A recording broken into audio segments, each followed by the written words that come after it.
उसके साथ परिवार की चिंता, अपने परिवार के साथ कंसल्ट।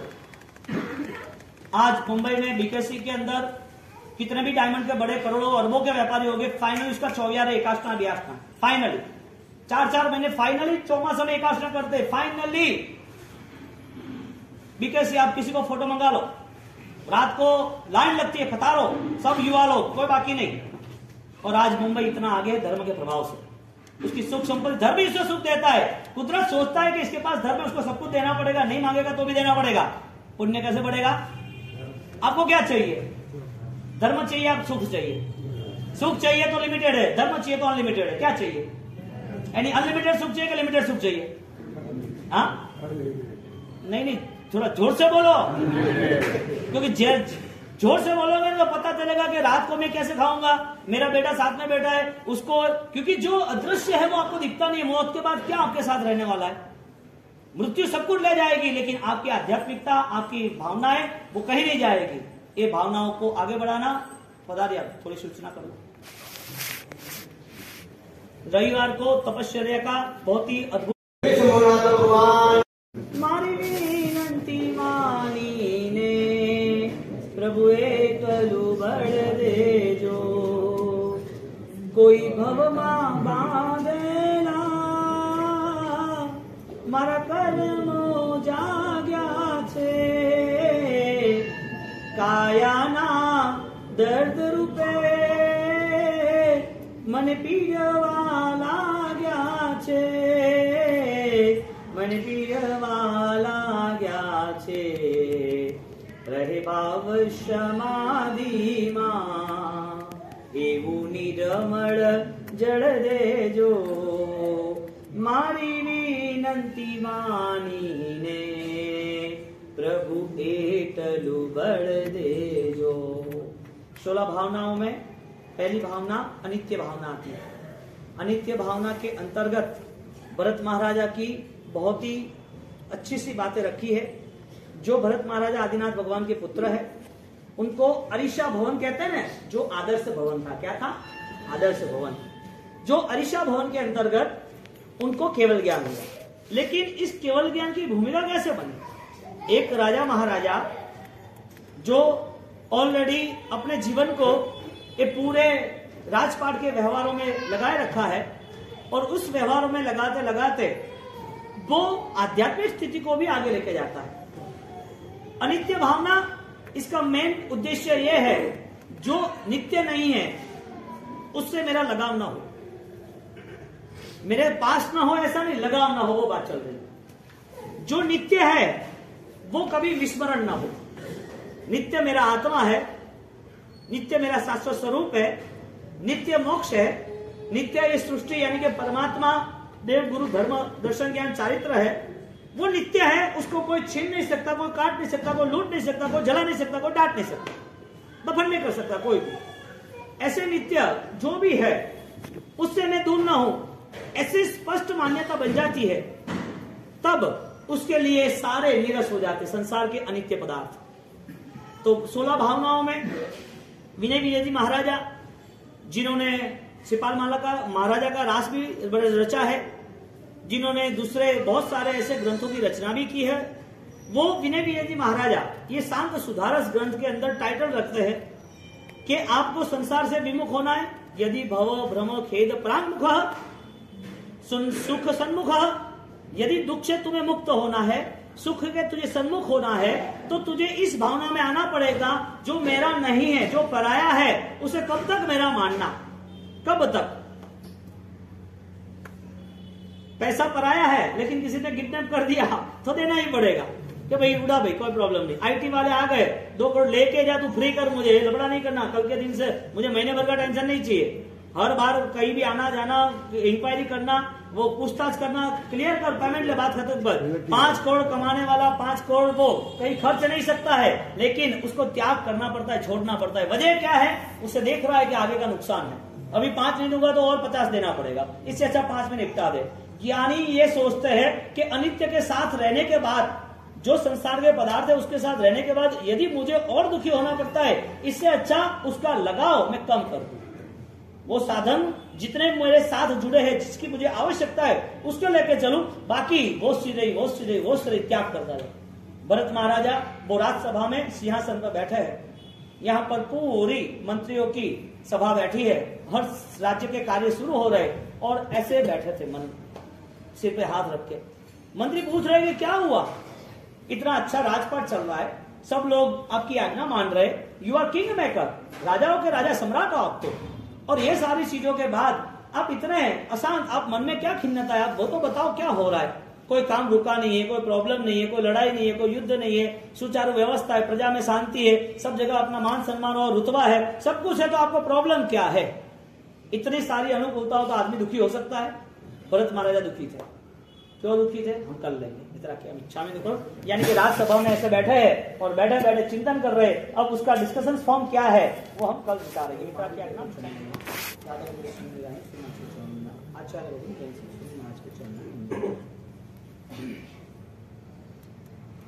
अभिधान राजेंद्र कोश महिमावान गौरवशाली ग्रंथ, जैन शासन में श्रुत ज्ञान की परंपरा इसके लिए उज्जवल है कि आत्मा का धर्म अनंत ज्ञान का है। यदि ज्ञान उपासना नहीं होती तो धर्म करने वाला भी वो धर्म करने के बाद भी बेसहारा यानी कि अनाथ होता है, क्योंकि चैतन्य जो है, आध्यात्मिक शक्ति है, वो बिना विचार से सहज संस्कारों में नहीं जुड़ सकती। यानी कि मन के जो फंक्शन है, मन की जो हिस्सेदारी है, उसमें विचारों का योगदान, विचार ज्यादातर है, और जो जीवन मिलता है उस जीवन के विचारों से वो जुड़ जाता है। यहाँ पर मन मिला है, पूर्व भाव में मिला था, पूर्व भाव में देह मिला था, यहाँ भी देह मिला है। फर्क इतना रहा कि मन वचन काया पूर्व के भाव में मिलने के बाद इस भाव में उसके साथ जैन शासन कोहिनूर मिला है। यानी कि समझदार व्यक्ति के लिए जैन शासन वो जाहो जलाली प्रकट कर सकता है, उसको आगे ले जा सकता है। यदि पूर्व भाव था, पूर्व भाव में मन वचन काया थे, पूर्व भाव में परिवार था, सुख था, दुख था, सब सामग्री थे, तो इस भाव में भी वही है, तो पूर्व भाव में जो किया वही इधर करना है नहीं। जैन शासन एक नया रास्ता, एक नया इशारा करता है, क्योंकि जैन दर्शन में योगीराज जितने भी हुए, साधक जितने भी हुए, उनकी साधनाओं में सबसे पहले स्पष्ट ये आया कि तुम्हें तुम्हारे आध्यात्मिक बल को बढ़ाने के लिए तुम्हें जो रुकावट है उसको तुम देख लो। अब छोड़ दो ऐसी बात नहीं करे, देख लो। आध्यात्मिक स्थिति निर्मित करने के लिए आपकी रुकावट क्या है, आपको कौन रोकता है कि जिसके लिए आप अपने आप को मिल नहीं सकते। अभिधान राजेंद्र घोष इतना विशाल ग्रंथ, और वो विशाल ग्रंथ हजारों सालों में नहीं बना, ऐसा ग्रंथ उन्होंने बनाया। आज वो नहीं है, 115 साल हो गए, उन्होंने बनाया तब 125 साल हुए, तो 125 साल के बाद भी ऐसा निर्माण अभी तक नहीं हुआ। यानी कि जैन शासन की मूलभूत परंपरा शुद्ध ज्ञान की थी। शुद्ध ज्ञान यानी कि अनंत ज्ञान का हिस्सा आत्मा का है, और आध्यात्मिक शक्ति यानी कि आत्मा के साथ जुड़ना है, तो ही जैन दर्शन आपको वेलकम कर रहा है, आपको स्वीकार रहा है। क्योंकि जगत के अन्य धर्मों में सिर्फ और सिर्फ धर्म की बात की, क्रिया की बात की, भक्ति की बात की, वंदन पूजन सेवा की बात की, लेकिन मुक्ति के लिए त्याग की बात सामान्य की, विशिष्ट नहीं की। क्योंकि आपकी मुक्ति सिर्फ भोजन त्याग की नहीं है, संसार त्याग की नहीं है, आपकी मुक्ति सिर्फ और सिर्फ देह त्याग की नहीं है। आपकी मुक्ति आपको जहां आपकी मनस्थिति आपकी परिस्थितियों को बिगाड़ रहा है, आप जहां हार रहे हो, आप जहां कमजोर बन रहे हो, ऐसे विचारों से भी आपको मुक्त होना है। अब वो विचार भी यदि उसको पकड़ लेते हैं तो फिर जैन दर्शन के करीब कैसे आएगा। तो दुख और सुख वो दोनों मेरे नहीं है, उस हिसाब से आगे बढ़ते हैं। यहां संलेखना पद और संलेखना पद के आधारित बात की लेखन, लिखना क्या है, आप हो कौन। आपको लग रहा है कि मेरा शुभ अशुभ कर्म मुझे कहीं मिलने वाला है, आप कोई किसी को आपको खोजना ही है, या किसी को आपको मिलना है, या आपकी मीटिंग है, आप उसी को मिलोगे, किसी और को मिलोगे। मीटिंग विदाउट कनेक्टिविटी होती ही नहीं है। आपकी मीटिंग होने के पहले ऐसे चर्चा होती है कि भाई कौन है, क्या है, मिलना है, मिलते हैं, कोई वजह है, तो वो बिजनेस मीटिंग को टेबल पे आप जाते हो। ये ऐसा ही है, मन ने जो शुभ अशुभ कनेक्ट किया है, वो शुभ अशुभ विचारधारा वो आपको मिलने ही वाली है, आज नहीं तो कल, जिसके हम सुख दुख कहते हैं। क्योंकि जो बोया है ना, जो हमने स्वीकारा है, जो हमारे द्वारा हुआ है, वो सारी चीज जब तक हम कवर नहीं करेंगे, हम क्लियर नहीं करेंगे, तब तक वो छूटेगी भी नहीं। यानी कि किया हुआ कर्म आपको यदि त्यागना है, छोड़ना है, यदि वो कर्म या तो भुगतना है, या तो दुख के नाते, या तो धर्म के नाते। आप यदि दुख के नाते भुगत रहे हो तो 100 दिन भुगतान करना है, और धर्म के नाते भुगत रहे हो तो आपको 2 दिन 5 दिन में क्लियर करना है। वो भी धर्म कौन सा? वो आपके मन के बंधनों से आपको मुक्त कर सके, जो बंधन पूर्व के भव में थे। यानी आपने जो भी अकाउंट में पैसा रखा है, आप साल भर के बाद पूछो कि मेरी एफडी कितनी है, तो मेरा अकाउंट में कितने बैलेंस है, तो जवाब आएगा कि आपने इतने पैसे रखे, 2 करोड़ आपके हैं। किसी और का वो अकाउंट बताएगा कि आपका बताएगा? 50 नाम है, हाँ? आप जैसे दूसरे 50 नाम है, और 50 नाम के अकाउंट होने के बाद भी वो मिस्टेक क्यों नहीं करेगा? पता है कि यही व्यक्ति, यही सरनेम, यही सिग्नेचर, यही एड्रेस। यदि आपका अकाउंट 2 करोड़ का है तो 2 करोड़ ही बताएगा। कर्म वो बैंक सिस्टम है, आपका जितना जमा होता है वो ही आपको मिलेगा। आप जितना उठाना चाहते हो इतना नहीं उठा पाओगे, आपके पास जो है वो ही उठा पाओगे। कर्म का पूरा सिचुएशन ऐसा है, आपने क्या इन्वेस्ट किया है, आपके मन से आपने इन्वेस्ट क्या किया है, आपका इन्वेस्ट है वो आपको रिटर्न है। आपने इन्वेस्ट किया तो होना है। तो विचार द्वारा जो हमने कर्मों को इन्वेस्ट किया है, वो कर्म आप नहीं चाहोगे तब तक वो जाएगा नहीं, और आप चाहोगे कि वो जाना चाहिए, तो उसका रास्ता है, या आप तो शारीरिक दुख, या तो आप पारिवारिक दुख, या तो आप संपत्ति वगैरह दुख, या तो आप इस जीवन के संसार के दुख, या तो परभव के या परलोक के कितने भी दुख सहन कर लो। वो हजारों भव या हजारों साल वो भव सहन करते करते जब वो दुख समाप्त होता है, तब दूसरा कर्म आके खड़ा रह जाता है। क्योंकि दुख के मोमेंट में हमारे पास कोई दूसरी नई सोच नहीं है। हमारा जो पूर्व हो का कर्म है वो आज साथ दे रहा है, और वही साथ दे रहा है, इसके लिए कोई दुख मिला, कोई सुख मिला। दुख सुख के समय हमारे पास कुछ नहीं है, क्योंकि हम उसी जगह ब्लॉक हो गए। दुख मिला तो कैसे सोलो वो सोच रहे, दुख कहां से आया वो नहीं सोच रहे। कल रात को व्याख्यान बोला था, जो रिजल्ट है उसका रीजन क्या है? रिजल्ट है अच्छा है, रीजन क्या है? यानी कि आपने कोई पूर्व के भव में सही कार्य किया, सत्कार्य किया, उसका ये रिजल्ट है। इसका मतलब कि अभी सत्कार्य नहीं होगा तो उसका रिजल्ट अलग होगा। तो आपके पास रिजल्ट को यदि आपको चाहना है, रिजल्ट बेस्ट चाहिए, तो रिजल्ट के पीछे क्या है वो भी सोचना पड़ेगा ना। क्योंकि 2 विचारधारा होती है, या तो वो परफेक्शन तक जाता है, या तो वो कमजोर यानी कि डिफॉल्ट होता है। और इंसान का जीवन मिलने के बाद वो जीवन की मृत्यु वो हर पल उसके सामने खड़ी है। कुत्ते को पत्थर मारते तो वो पत्थर को ही देखता है, लेकिन शेर को तुम पत्थर क्या तीर भी मारोगे तो तीर को नहीं देखेगा, वो कहां से आया वो देखेगा, कौन मार रहा है, क्यों, वजह क्या? उसे पता है कि एक तीर आया है, दूसरा आने वाला है, उससे अच्छा मैं उसके ऊपर हमला कर दूं, क्योंकि वो मुझे 10 तीर मारेंगे तो मैं मर जाऊंगा। एक तीर लगाए, घायल हुआ है, कोई प्रॉब्लम नहीं, मैं कंट्रोल करना चाहता हूं। जो आध्यात्मिक स्थिति को पाना चाहता है उसका पहला ही नियम यह बनता है, जो दुख आए हैं, हम राजी को संलेखना शब्द से ये पद की विवेचना सोच रहे हैं कि जो दुख आए हैं वो दुख की वजह कौन था? दुख किसके आधार पे आया? यदि पीछे के कर्म मैंने मेरे मन से किए थे, मैंने खुद ने किए के, मेरे साथ 50 लोग थे तो 50 को ऐसा दुख नहीं आता है। हमने साथ में पाप किए थे तो साथ में पाप किए तो सब लोगों को ऐसा दुख नहीं आ रहा है। जिन जिन की जैसी जैसी मेंटालिटी, यानी कि मेंटालिटी लेवल, हाँ, हमारे भाव जिसे कहते हैं, जो भी थॉट्स लेवल था उस हिसाब से वो पाप उसके साथ जुड़ गया, और वो जुड़ गया तो जब तक तुम नहीं छोड़ सकते तब तक वो कर्म नहीं छूटेगा। घर में चूहा घुस गया है, अब दरवाजा खोल दो, वो चला जाएगा कि तुम उसे भगाओ तो जाएगा? सीधी बात है ना। कोई दर्द आपके शरीर में आ गया है और दर्द आ गया, क्यों रहने दो ना, दर्द चला जाएगा। आपके ये सोचने से चला जाएगा या ट्रीटमेंट आवश्यक है? कर्म जो है आपके सोचने से जाएगा या उसके लिए आपके पास कोई फॉर्मूला है? कर्म सोचने से जाता है या करने के लिए उनके सामने कोई ना कोई प्रतिकार ऐसी शक्ति है जिसका नाम धर्म है? तो आपके पास 2 फॉर्मूला रही, या तो आप इस संसार की स्थिति को आप कंटिन्यूटी रखो, मैनेज करो, क्लियर करो, डेथ हो जाओ, नए भाव में जाओ, या तो फिर जैन शासन से ये जीवन मिला है या नहीं वो तय करके पूरे जीवन को रूपांतरित अवस्था में लेके जाओ। बदलाव संभव है कि नहीं है? किसके लिए? समझदार के लिए। क्यों? क्योंकि वो इशारे को समझ सकता है, उसको दिशा मिल गई, फिर उसका फॉलोइंग फाइनल है, अनुसरण निश्चित है।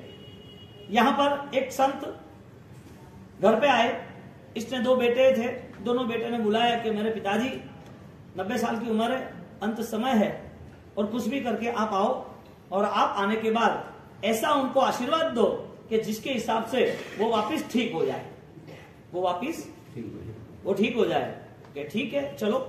तो संत को लेके वो लोग गए, और संत को लेके जैसे वो लोग गए और संत वहां पहुंच गए तो पूछ रहे संलेखना, अंत समय नजदीक है ना, और 50 साल का पिक्चर तो सामने लाना ही पड़ेगा, 60 साल का तो 70 साल का। ये हिंदुस्तान की परंपरा रही कि चोर को भी ठोकर लगती है तो वो प्रभव स्वामी बनता है, प्रभव चोर से। बालिया वाल्मीकि वो कॉमन बन गया। लेकिन जब सुधर्मा स्वामी की परंपरा में प्रभव स्वामी आते हैं, जो जम्बू स्वामी के शिष्य आते हैं, तो ये परंपरा ये है कि ये जैन शासन चोर, लुटारे, डाकू कितने भी क्रूर हो, हत्यारे हो, फिर भी उसे यदि समझ में आता है तो रूपांतर निश्चित है, परिवर्तन निश्चित है। लेकिन समझ में नहीं आना तो इसका मतलब हत्या भी निश्चित है, पाप भी निश्चित है। ये दो रास्ते हैं। समझदार यदि है तो उसके लिए हर चीज आसान है, और जो डरता है उसके लिए सही कॉमन नॉर्मल चीज भी कठिन है। ये पूरा मन का खेल बना। अभी यहां पर दोनों पुत्र पिता को सही हो इसके लिए वो लेने गए। संत आए वहां पर, वहां आके बोला कि क्या भाई, बस आशीर्वाद चाहिए, आगे जीना है। उसको बोला ठीक है, मुझे वो बताओ 90 साल में जी के पाया क्या तुमने, और नए 2-4 साल में क्या पाएगा। 90 साल तक आपने जीवन व्यतीत किया, आपने क्या पाया ऐसा तो कुछ बताओ जो मौत आपका कुछ छीन ना सके। मौत कुछ भी छीन ना सके ऐसा कुछ आपके पास है। यहां से परलोक की यात्रा में जाना है, और परलोक की यात्रा में आपके पास वो पाथे बाथू, अब कहते हैं ना ट्रैवलिंग में कोई भोजन रो थेलो डब्बे डुबली है, हाँ डब्बा डुबली, कोई पाथे है कि नहीं आपके पास। उसने बोला कि वो तो पता नहीं, लेकिन आशीर्वाद तो बच जाए।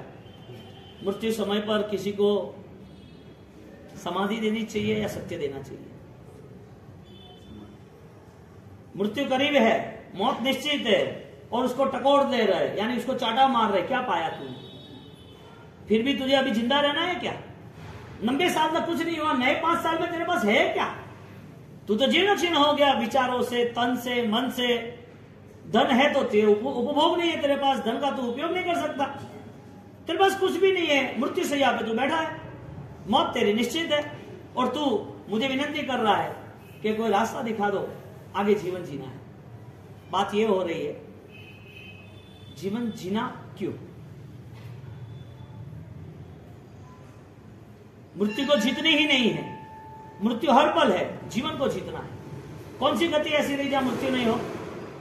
एक अवस्था ऐसी है जहां पर देह छोड़ना ना पड़ा हो। हाँ, हर जगह पर जीवन मिला, मृत्यु मिली, जन्म के साथ मृत्यु जुड़ा हुआ है। जो मृत्यु मिली थी उस वक्त हमारी खुद की सेंस एब्सेंट थी, हमें पता ही नहीं था कि मौत है, और एब्सेंट सेंस के साथ हमारी वो मृत्यु हुई। वापिस हमारा प्रेजेंट नया जन्म हुआ, वो भी अननोन पर्सन रहा, हमें पता ही नहीं चला हम कब पहली बार बोलना सीखे, कब चलना सीखे। कोई मेमोरी आपकी क्रिएट हो रही है। आप सोचो, पहली बार हम चलना कब सीखे, किसने चलना सिखाया, पहला कौन सा वर्ड्स बोले थे, हमको पता ही नहीं है, वो बता रहे हैं, हमको थोड़ी पता है। चलना किसने सिखाया, बोलना किसे सिखाया, खाने के लिए हमारे हाथों से हमने पहले कब खाया, हमारी 2 साल 3 साल उसके बाद की मेमोरी हमारे पास है, उसके पहले की कोई मेमोरी नहीं है कोई। इसका मतलब हमारा 3 साल कहां गया, कैसे गया, कुछ पता नहीं। इसका मतलब अंतिम जीवन में भी लास्ट में 3-5 साल कैसे जाएंगे पता नहीं। साइंस भी कह रहा है कि यदि सोडियम कम हो गया तो memory flow, memory loss. Sodium body में कम हो गया 60, 70, 80 रनिंग, तो उसकी मेमोरी पूरी खत्म हो जाएगी, वो याददाश्त चली जाएगी, कौन है पता नहीं चलेगा। उसको मना कर रहा है उसको बेटा के पापा अभी आप माला गिनो, आराधना करो, आपकी अभी शारीरिक क्षमता इतनी नहीं है जितनी होनी चाहिए इतनी। ऐसा होता है कि नहीं होता है, शरीर में डॉक्टरी रिपोर्ट आते कि नहीं आते। शरीर का भी एक धर्म है, उसकी मेमोरी लॉस आती है। ज्ञानी कहते हैं जब तक तुम साबुत हो, जब तक तुम्हारे में ताकत है, जब तक तुम सजाग अवस्था में हो, तब तक आपको क्या पाना है वो तय कर लो। भगवान ने नहीं कहा कि तू यही पा ले, तेरे में कैपेसिटी कितनी है, तू कितना चेंज कर सकता है, क्या कर सकता है वो बात नहीं बताई। तू कितना चेंज कर सकता है, बदलाव कितना ला सकता है। मृत्यु के बिछाने सोए हुए 90 साल के उनके पापा को कह रहे कि तेरे पास ऐसा कुछ है कि जिसके हिसाब से मौत कुछ छीन ना सके। यानी मौत के साथ सब विसर्जित हो जाएगा कि कुछ लेके जाएगा? मृत्यु अंत है कि मृत्यु प्रारंभ है? नया जीवन, नया इनवाइट, कौन सी व्यवस्था है? आगे क्या लेके जाओगे? पाथे, हाँ, जर्नी करनी है, मुसाफर करनी है। आचार्य भगवान जैन सिंह श्रीमाद ने बहुत अच्छी एक रचना की है महावीर स्वामी भगवान के स्तवन को लेके। जो महावीर स्वामी भगवान के भी जीते क्या रे प्रभु मरसो तुम्हें, परमात्मा को रिक्वेस्ट कर रहे और उस रिक्वेस्ट में कह रहे हैं 4 गति ना लाख 84 चौक मां। क्या कह रहे? यानी आपके बिना ये परिभ्रमण हुआ। 4 गति ना लाख 84 चौक मां, विवेकहीन भमियो काल अनंत जो, केवी रीते प्यारे प्रभु મળશો તમે, જૈવસ્યા છો દૂર તમે સ્વદેશ જો, સાત રાજ છો ઊંચા પ્રભુ અહીંયા થકી, હું બેઠો છું મૃત્યુ લોકની માય જો, घाती अघाती कर्मो छूटे न मारा। प्रभु 84 के चक्कर में एक कर्मों के बोझों के तले परिभ्रमण होता रहा, जन्म मृत्यु होते रहे। और जब प्रभु आपके साथ अष्टप्रकारी पूजा कर दे तो हमारी रिक्वेस्ट एक ही है, जाई जरा मरण शोक पणास, जन्म जरा मृत्यु निवारण आए। आपसे क्या मांग रहे कि मेरे द्वारा हुए सारे पाप, या तो मेरे द्वारा हुए जन्म मरण की सारी अज्ञान अवस्था, या तो जो भी जीवन मेरा था उस जीवन में जब मैं एब्सेंट था, मेरी आत्मा का विस्मरण हो गया। परमात्मा ये धर्म के बिना अनंत काल चला गया, अब ये नहीं होना चाहिए। मेरा शाश्वत स्वरूप, मेरी चेतना जो है, मेरे अधिकार है, मेरा आविष्कार है, मुझे प्रादुर्भाव जो करना है वहां मुझे जाना है, मैं मिलूंगा उससे। परमात्मा आपकी कृपा होनी चाहिए। अब रास्ता बताओ। आपने जो गलत आंसर लिखा है उसके मार्ग जाने वाले, वो फेल होने वाले, वो चेंज करना है। संलेखना यानी एज अ लास्ट मोमेंट, पूरी लाइफ जो भी कुछ किया है अब उस लाइफ को लेके उसे अपने थॉट्स को क्लियर करना है, अपनी भावनाओं को सकारात्मक बनाना है। जो आर्त ध्यान रौद्र ध्यान जिसे कहते हैं, मन के विचार हर वक्त चिंतित रहते हैं कुछ पाने के लिए, मन के विचार हर वक्त चिंतित रहते हैं कुछ न जाए इसके लिए है, इसके लिए संतोष होना चाहिए। जो पर्याप्त है, जो हमारे पास है वो पर्याप्त है, लेकिन जो है उसकी चिंता सता रही है, जाना नहीं चाहिए। जो किसी का देख रहे हैं और किसी का देखने के बाद हमें नहीं मिला, वो चिंता है कि मुझे मिलना चाहिए। जो हमें पाना है वो नहीं मिल रहा है, इसके लिए दौड़ चालू है। ये सारा रिमोट कौन है मैनेज कर रहा है? जब तुम्हारा कर्म ही नहीं है, जब तुम्हें फेल होना है, तुम्हारा आंसर राइट नहीं है, तो तुम ऐसे कैसे चाहोगे कि मुझे 100% या 90 आप आने चाहिए?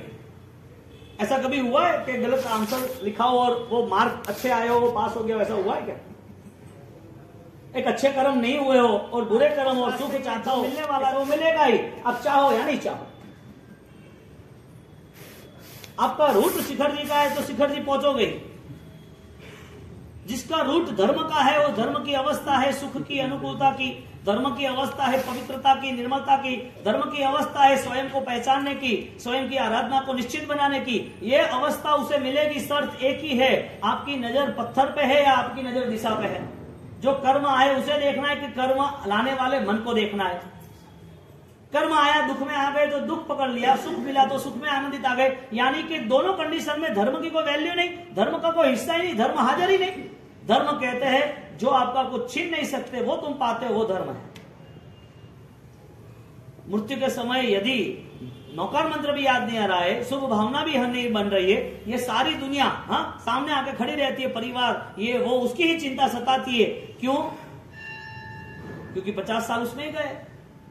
यानी कि 24 घंटे में संलेखना का टाइम लास्ट पीरियड का है, उसके पहले रेगुलर एक 5, 15, 20 मिनट एक डिवाइन मेडिटेशन करना चाहिए। ध्यान की वो भूमिका में जाना चाहिए जिसमें आप अपने आप को मिल सको, जिसमें ये सारी उलझने आप आराम से कंट्रोल कर सके और आपकी मनस्थिति आपको मजबूत बनाए, परिस्थिति में वो जुड़ न जाए। कमजोर लोग परिस्थिति आते ही वहां मुड़ जाते क्योंकि मनस्थिति मजबूत नहीं है।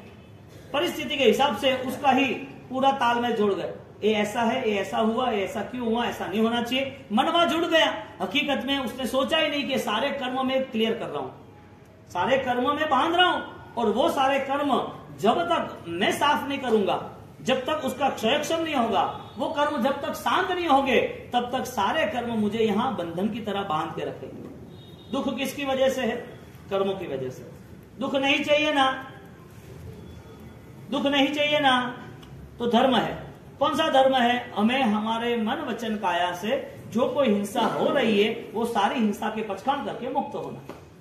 तपस्या में क्यों मन बनाया? वजह क्या थी? नहीं करते तो फर्क क्या पड़ता? अच्छा खाना पीना था ना।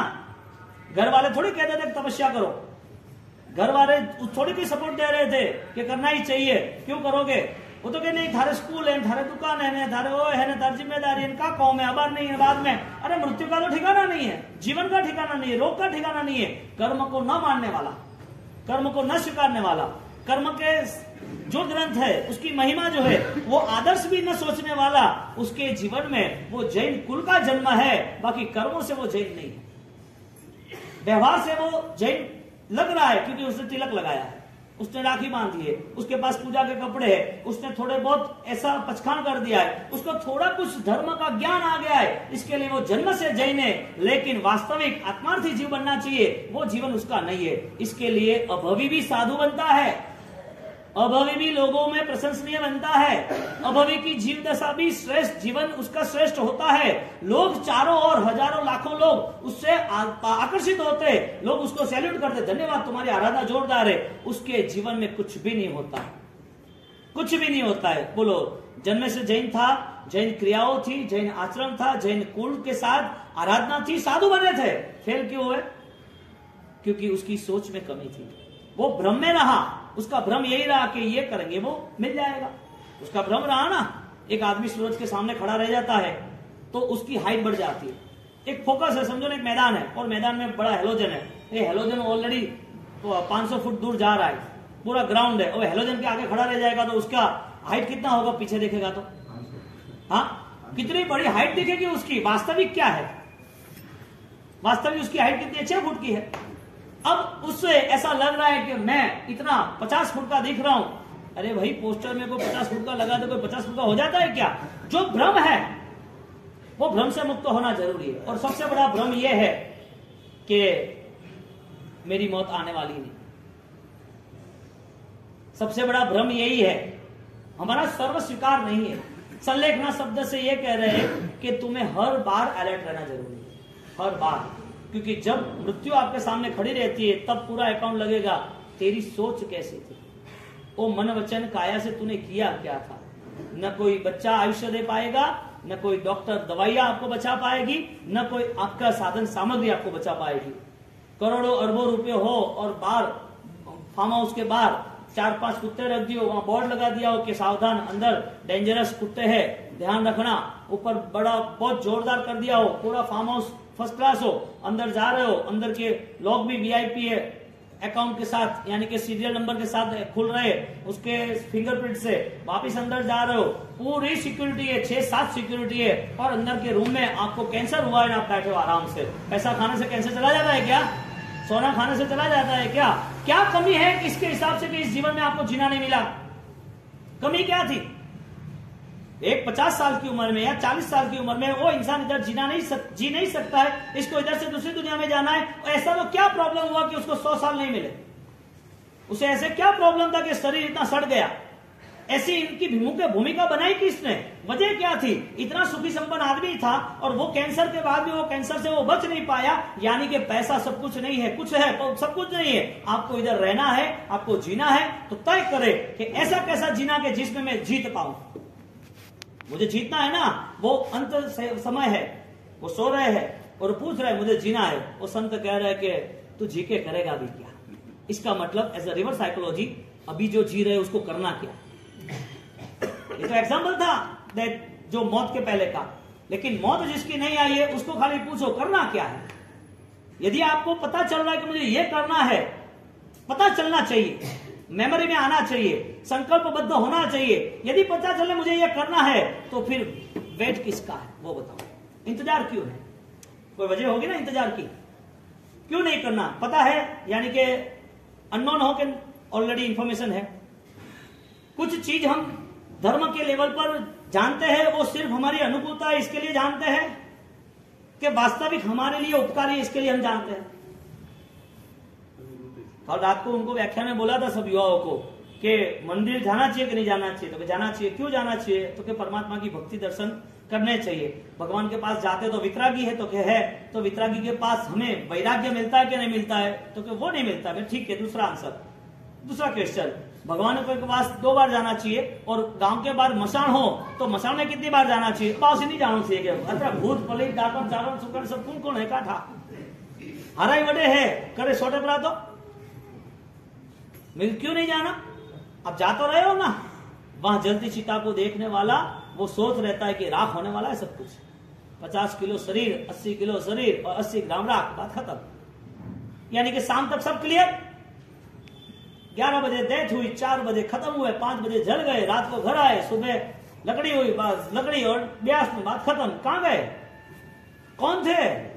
क्या कर रहे थे? क्या इकट्ठा किया था? यानी कि ये जीवन मिलने के बाद भी उससे कोई इशारा नहीं मिल रहा है। ये जीवन मिलने के बाद भी भगवान की कृपा नहीं है, गुरु महाराज की कृपा नहीं है, वात्सल्य नहीं है। कृपा किसको मानते हैं?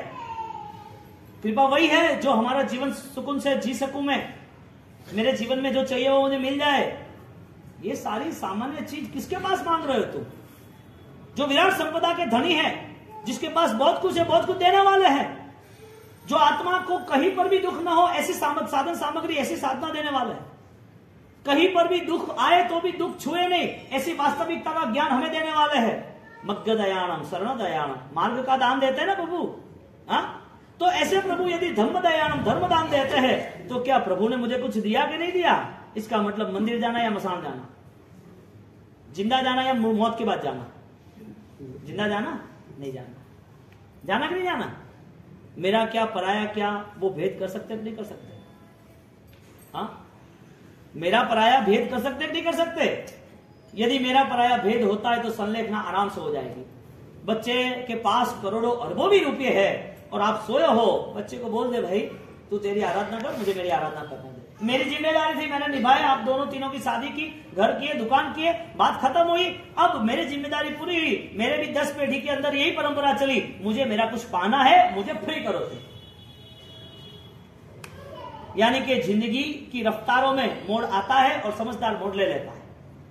यदि मोड़ नहीं ले सकता है तो जितना भी सीधा आगे जाएगा वो टूट जाएगा, बिखर जाएगा। दीपचंद गार्डी नाम जान पहचानते होंगे आप? हाँ, एक बड़े दानवीर हुए दीपचंद गार्डी, जिनकी समझो जैन समाज में ज्यादा से ज्यादा डोनेशन उनका था, तो देवलोक हो गए अभी। उसके बेटे को उन्होंने कहा कि बेटा मेरी इतनी सारी, गुजरात की इलेक्ट्रिसिटी में 51% उनका पार्टनरशिप था। हर रोज का उनका ₹1,00,000 का दान था, हर रोज का। 95 के इसके आसपास गए होंगे।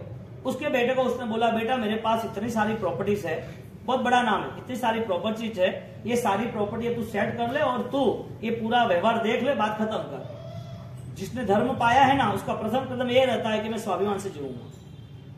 मुझे धर्म में जो सही दिखा है वो ही करूंगा, धर्म के आधार पर मैं चलूंगा।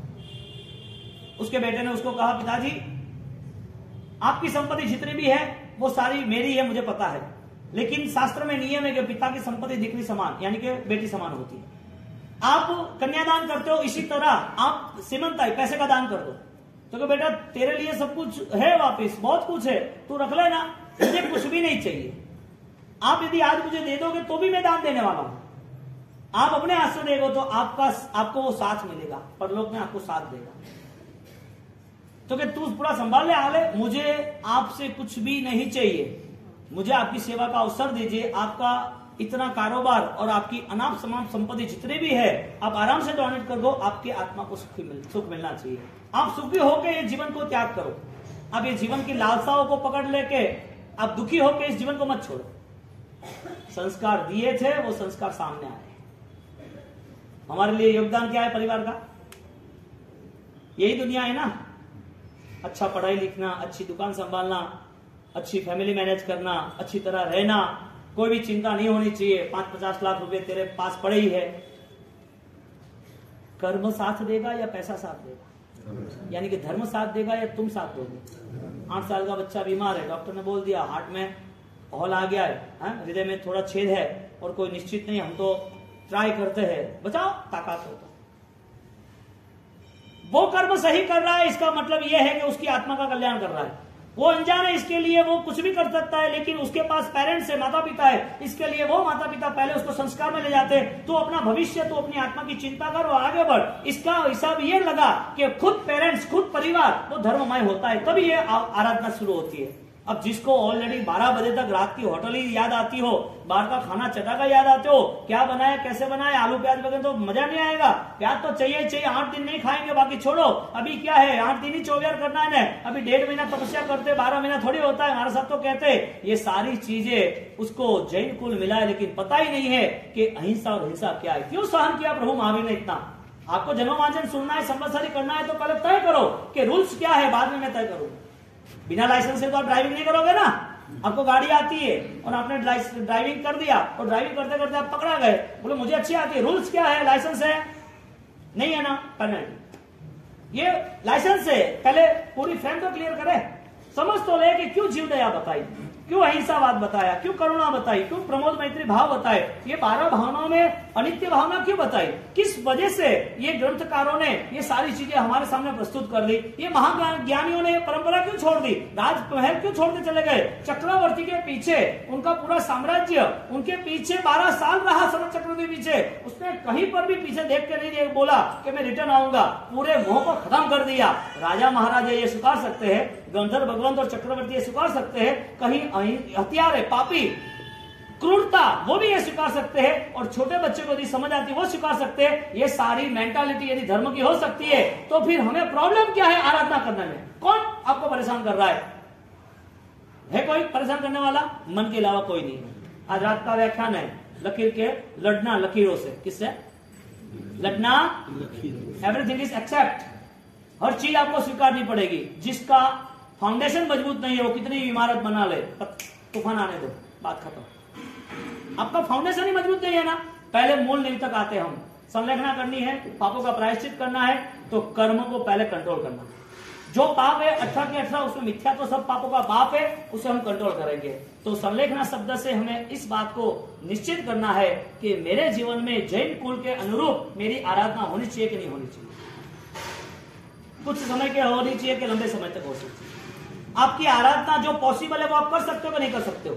इम्पॉसिबल की बात मैं नहीं कर रहा हूं। आपको सबको मैंने बोला कि आपको सिद्धि तप करना ही है, लेकिन सिद्धि तप में वीआईपी लोग जुड़े, सब तो जुड़े नहीं ना। हाँ, जो पुण्यशाली थे वो जुड़े ना। कल शाम का माहौल आप देखते तो मजा आ जाती। इधर यहाँ भक्ति मंडल चलता था, पीछे ऊपर सब बैठे थे मस्ती से, ये सारे इतने उत्साह उमंग से दौड़ के आते, वापसी करना ही है, हो ही जाएगा। अरे पुण्यशाली वो तो देखो जिसने कुछ सोचा भी नहीं था, जिसने कुछ सोचा भी नहीं था, और सुबह बैठे नाश्ता तैयार है, हाथ में लिया, मुझे नहीं खाना है। ऐसा कैसा भाव आ गया? मुझे नहीं खाना है, नहीं खाया, ऐसा कैसा मन बन गया भाई? फर्क क्या पड़ा? मैं ये कह रहा हूं आपको, जो पॉसिबल है वो आप कर सकते हो ना। इम्पॉसिबल को छोड़ो। आपको पिस्तालीस उपवास नहीं करना, आपको साधु नहीं बनना, आपको करोड़ों का दान नहीं करना, आपको 10 घंटे यहाँ पर नहीं बैठना, आपको हजारों का दान नहीं करना, आपको रेगुलर 3 सामयिक नहीं करना, 2 टाइम प्रतिमण नहीं करना, पोषक नहीं करना, आपको मंदिर के करोड़ों चढ़ावा नहीं लेने, लेकिन रात्रि भोजन त्याग, जमीन का त्याग आराम से कर सकते हो आप। पॉसिबल है? पॉसिबल है कि नहीं? कि ये बंद है? हाँ, सिंपल बात कर रहा हूं ना। कोई चाइना में तो बोल नहीं रहा मैं, अक्षो फाक्षो काचो को, अब वो बोलते ही ऐसा है ना यार। यदि आपके